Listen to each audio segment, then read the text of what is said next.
नमस्कार, माहीज किचनमध्ये आपलं स्वागत आहे। आज आपण कैरीची चटणी बनवणार आहोत।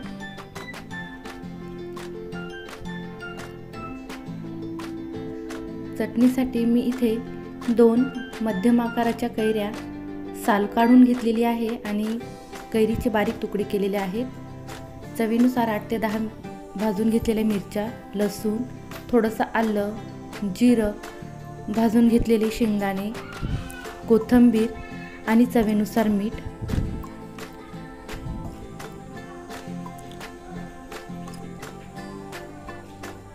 इथे मिक्सरच्या भांड्यामध्ये मी सर्व कैरीचे काप जे आहेत ते घालून घेते। त्यामध्येच आता भाजलेले शेंगदाणे घालायचे आहेत। आवडीप्रमाणे थोडेफार कमी जास्त करू शकता।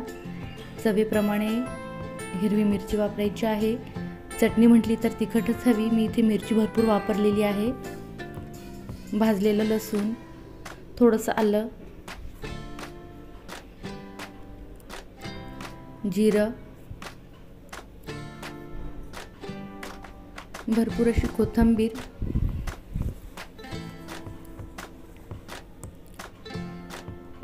आणि या ठिकाणी चवीनुसार मीठ घालून घ्यायचं आहे।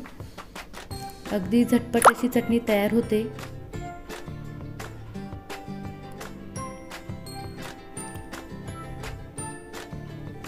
आणि कैरी आपल्याला सीजनेबल भेटते, त्यामुळे आपण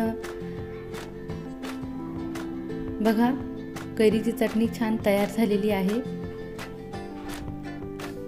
प्रत्येक ऋतूमध्ये येणारं फळ आणि त्यापासून बनवणारे पदार्थ आपण नक्कीच खाल्ले पाहिजेत।